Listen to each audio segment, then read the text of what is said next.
Go girl, you look so pretty. Clock it. Learn how to be a slay queen at your young age. Learn from your mother. She wanted her 6-month-old to slay like a TikTok baddie until the child's eyes and fingers started rotting off live on Instagram. The rise of a lucky Gen Z bride. In the sprawling, chaotic, glitter-soaked city of Lagos, where wealth whispers in air-conditioned SUVs and screams in private jets, there lived a young woman named Ifeoma Adeyemi.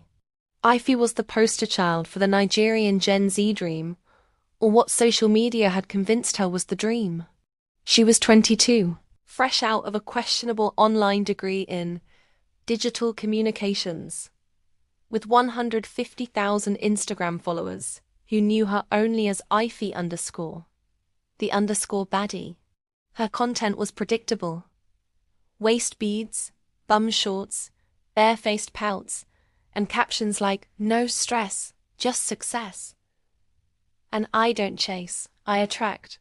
What she attracted, much to the shock of everyone who knew her, was the attention of Chief Ekwum King Okafor. King was not just a billionaire. He was a Nigerian billionaire, the kind with oil blocks, real estate in Banana Island, a private helicopter that landed on his Lekki Phase 1 penthouse, and a last name that opened doors from Abuja to London. He was 38, a self-made man who had built his empire from selling phone accessories in Alaba International Market to owning the largest logistics chain in West Africa. He was handsome in a rugged, serious way, like a lion who had earned every grey hair on his mane. How did Ife catch his eye? It was at a mutual friend's wedding in Echo Hotels. Ife wasn't even invited. She had crashed the wedding with 3 of her baddie friends, all of them wearing identical golden dresses that left little to the imagination. She was filming a TikTok transition from bare face to full glam when she accidentally bumped into King, spilling champagne on his $5,000 agbada. Most women would have apologized profusely. Ife looked at him, smirked, and said, "Don't worry, uncle. I'll Venmo you the dry cleaning money." King had never been called uncle by a woman who wasn't his blood relative. He was intrigued. Within a month, they were dating. Within 3 months, he had bought her a duplex in Victoria Island. Within 6 months, he had proposed with a 15-carat diamond ring that trended on Twitter for 2 days. The comments were vicious. "She has used village people on him. Gen Z gold digger alert. King, if you need deliverance, blink twice." But King didn't blink. He was smitten. He told his friends, "She's different. She's lively.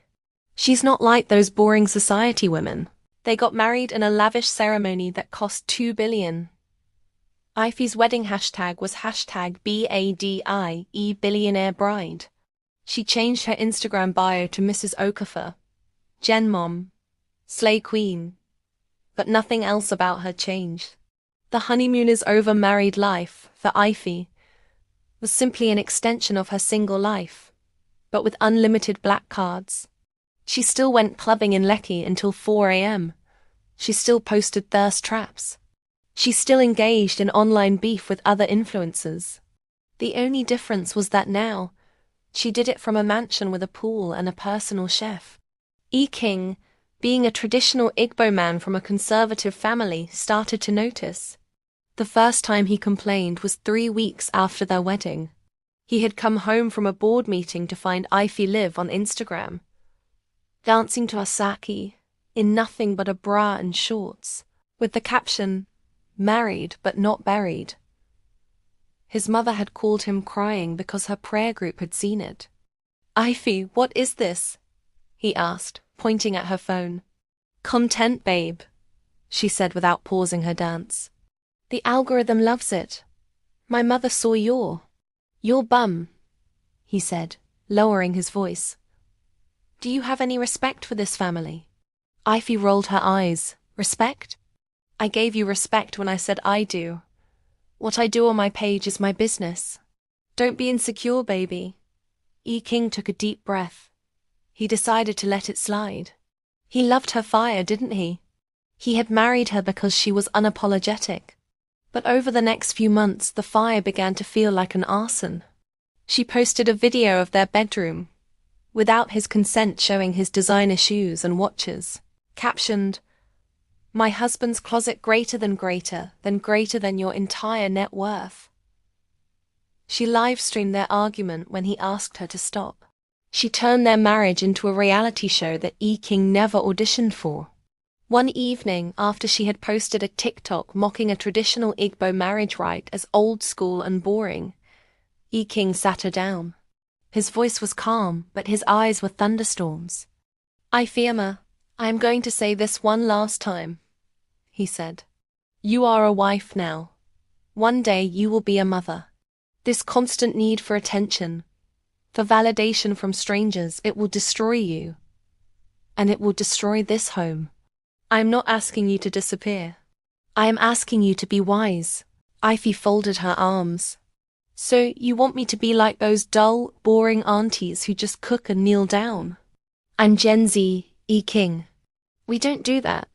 "Then Gen Z can find another billionaire," he said quietly. "Because I am warning you.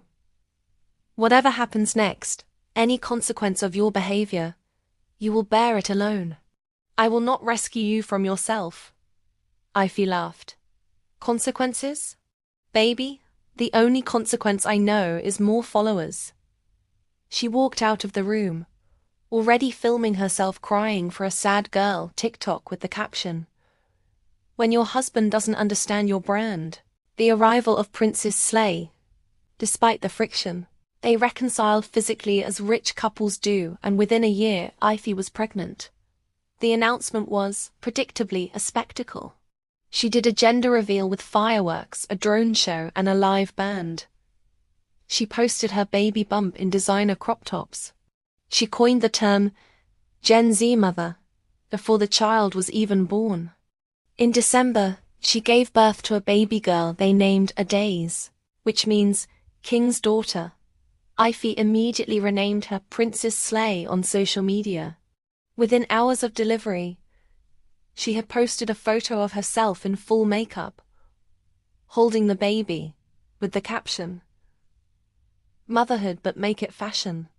Adaze Slay Okafor has arrived. The internet went wild. Some praised her. Most were horrified. "She's wearing mascara in the delivery room. That baby is not a prop. Someone saved that child from her mother." But Ify didn't care. The engagement was massive. She gained 50,000 new followers in 1 week.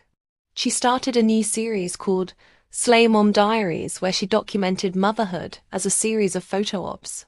She didn't breastfeed because it ruins the shape. She had a wet nurse. She didn't change diapers because that's what nannies are for.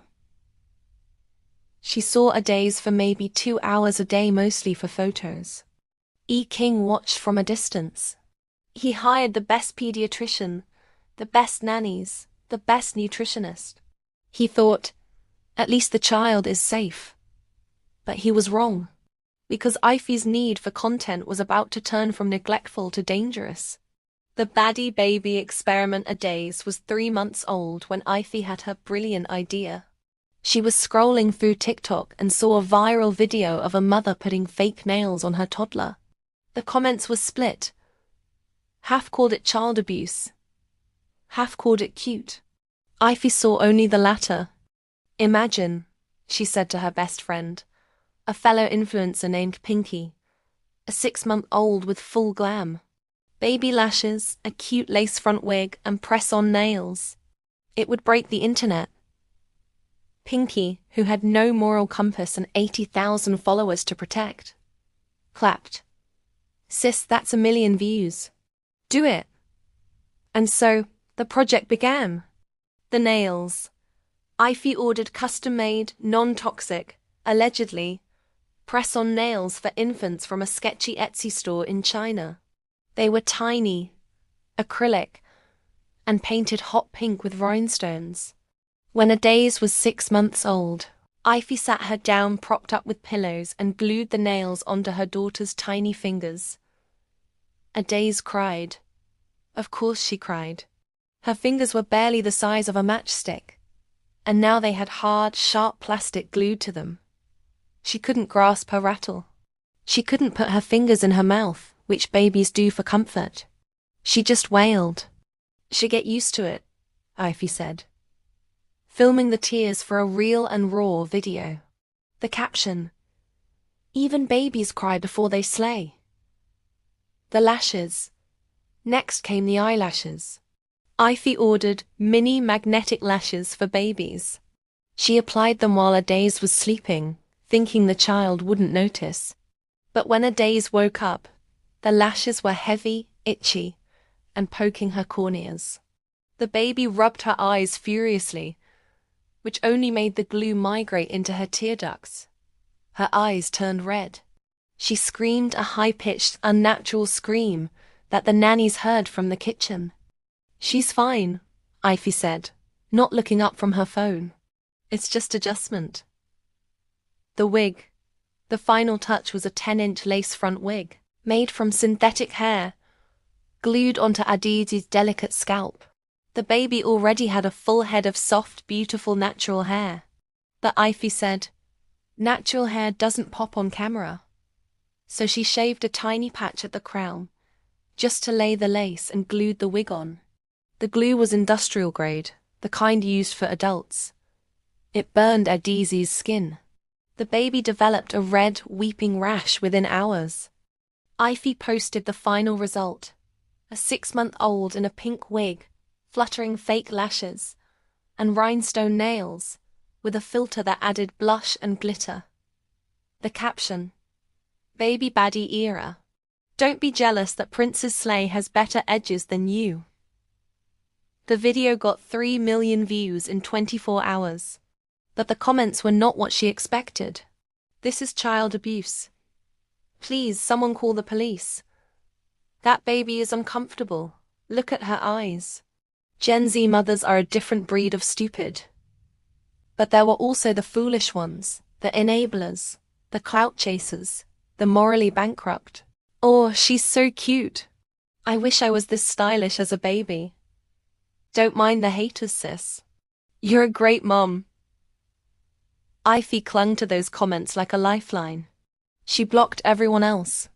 And she kept the nails, lashes, and wig on her daughter for days on end, only removing them for content refreshers. The rot begins. 2 weeks into the baby baddie experiment, the first sign of disaster appeared.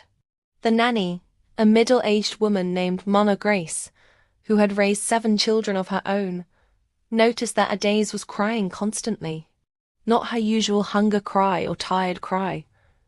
This was a cry of pain, a thin, reedy, relentless sound. "Madam," Mama Grace said one morning, "the baby's fingers are swollen." Ivy glanced up from editing a reel. "Swollen? She's just chubby." "No, madam. Look." She peeled off one of the press-on nails. Underneath, the finger was angry red, pus-filled, and hot to the touch. The nail bed was blackening at the edges. The glue had trapped moisture and bacteria, creating a perfect petri dish for infection. The medical term was Pseudomonas nail infection. But what it looked like was the beginning of rot. Ivy's first instinct was not to call a doctor. It was to grab her phone. "Don't film, madam," Mama Grace begged. "Please, take her to the hospital." "Relax, Grace, I'll just post a scare alert video. It'll go viral." And she did. She filmed Adiz's swollen fingers, the weeping nail beds, the red eyes, and the rash from the wig glue, with a caption: "Pray for Princess Slay. Evil forces are attacking my daughter." She blamed spiritual attacks and jealous aunties. She did not mention the nails, lashes, or wig, but the damage was already done. The infection had spread. The hospital nightmare by the time Ivy finally agreed to take Adaze to the Reddington Hospital in Victoria Island. The baby was in critical condition. Her fingers were so swollen that the nails had embedded into the skin. Her eyes were sealed shut with crusted discharge. The rash on her scalp had turned into open sores. She had a fever of 104 degrees Fahrenheit and was dehydrated from crying. The pediatrician, Dr. Mrs. Obiageli Nwosu, a woman with 30 years of experience and zero tolerance for foolishness, took one look at the child and then at Ify. Her eyes narrowed. "What?" the doctor asked slowly. "Has been glued to this baby's eyes?" Ify stammered. It's just cosmetic lashes. Baby safe." Dr. Nwosu peeled back Adi's eyelid. The conjunctiva was raw, bleeding, and covered in chemical burns. Baby safe? The glue contains formaldehyde. Her corneas are ulcerated. She may lose vision in her right eye. Ify's phone buzzed. She glanced at it. A notification. "New comment on your video. You're such an inspiration." "Madam," Dr. Nwosu said, her voice ice, "put down the phone, or I will have security remove you from my ward." For the first time, Ify looked genuinely scared. But it wasn't for her daughter. It was because she realized she might miss a trending audio. Adaze was admitted immediately. The diagnosis was horrific. Bilateral keratoconjunctitis. Chemical burns to both eyes. Severe, acute paronychia with subungual abscess. Infection of the nail folds on all 10 fingers. Contact dermatitis with secondary bacterial infection. Scalp, from wig glue. Systemic sepsis. The infection had entered her bloodstream. The baby needed 4 antibiotics, eye irrigation under anesthesia, surgical drainage of her fingers, and a week of intensive care.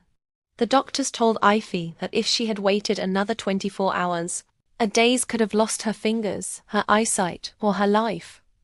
Ify's reaction. She posted a crying selfie from the hospital waiting room with the caption, "The devil is a liar.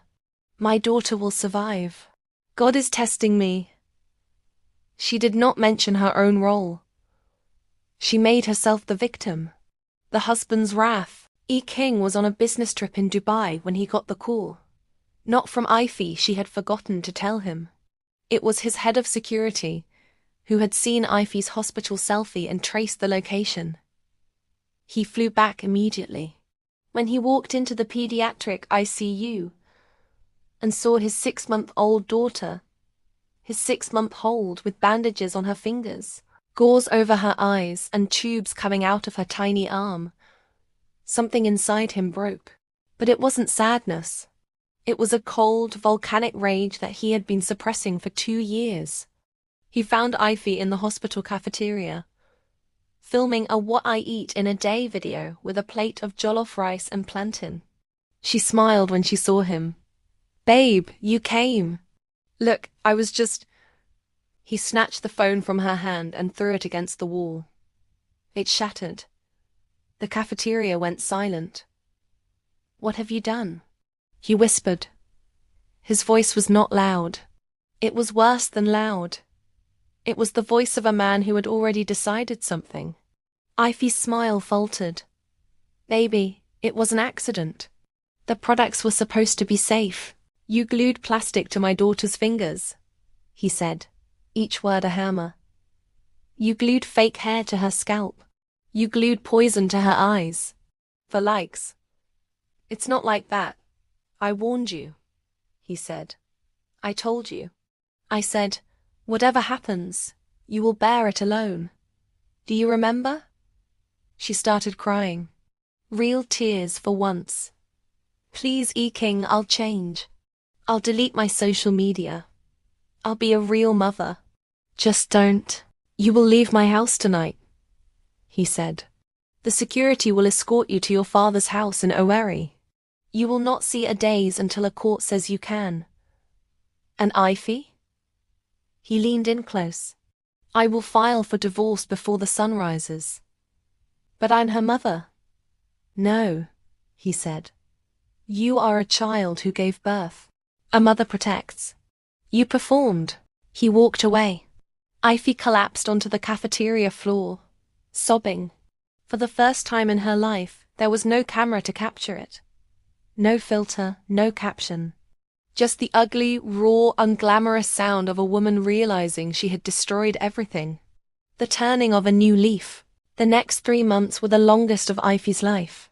She moved back to her parents' modest 3-bedroom bungalow in Owerri. Her father, a retired civil servant, looked at her with disappointment so heavy it felt like a physical weight. Her mother, a prayer warrior, simply said, "God will judge. But first, you will learn." Ife had no phone. E. King's lawyers had made sure of it as part of the restraining order. No Instagram, no TikTok, no Twitter. For a girl who had measured her worth in likes, the silence was a kind of death. But in that silence, she began to hear other things. The sound of her mother praying at 4 a.m., the sound of her father reading the newspaper, the sound of her own thoughts she had drowned out for years with notifications. She started seeing a therapist, a young woman named Dr. Simi, who specialized in social media addiction. Session after session, she peeled back the layers. The insecurity, the need for validation, the fear that without followers, she was nobody. "You are not your content," Dr. Simi told her. "You are a woman, a daughter, and yes, a mother. But you cannot be a mother until you grow up," Ife cried. She cried for days, whose fingers were healing but might always bear scars. She cried for E. King, whose trust she had shattered. She cried for herself, the little girl who had discovered at 14 that posting a pretty picture made her feel loved, and had never stopped chasing that high. She wrote letters, hundreds of letters, to Adaze, to E. King, to the doctors, to the nannies. She didn't mail them all, but she wrote them. She confessed everything. The nails, the lashes, the wig, the lies about spiritual attacks. She took full responsibility. After 3 months, E. King agreed to a supervised visit. Ife walked into a neutral location, a family therapy center in Lagos, and saw her daughter first time since the hospital. Adaze was 9 months old now. Her eyes were healing, though she would need glasses for years. Her fingers were scarred but functional. Her scalp had grown new hair over the burn marks. Ife held her daughter. She didn't pose. She didn't pout. She just held her. And she wept. "I'm sorry," she whispered into the baby's soft, natural hair. "Mummy is sorry. Mummy will be better." And for the first time, she didn't care if anyone was watching. The redemption Ife did not return to social media. She deleted all her accounts, 6 million followers gone. She issued a public statement through E. King's PR team, not to gain sympathy, but to warn other young mothers. It read, in part, "I almost killed my daughter for likes. I chose followers over her fingers. I chose virality over her vision. If you are a young mother reading this, please learn from my shame. Your child is not a prop. Your child is not content. Your child is a soul. Do not let the algorithm eat your baby." E. King did not take her back immediately, but he allowed her to co-parent. She moved into a small apartment near his house. She went to therapy every week. She took parenting classes. She learned to cook, to change diapers, to wake up for night feeds. She learned to love her daughter without documenting it. A year later, E. King invited her for dinner. He had seen the change, not in a video, but in real life. He saw how Adi's face lit up when Ife walked in. He saw the scars on his daughter's fingers and the glasses on her face. And he knew that Ife would carry that guilt forever. "I can't undo what I did," Ife told him that night.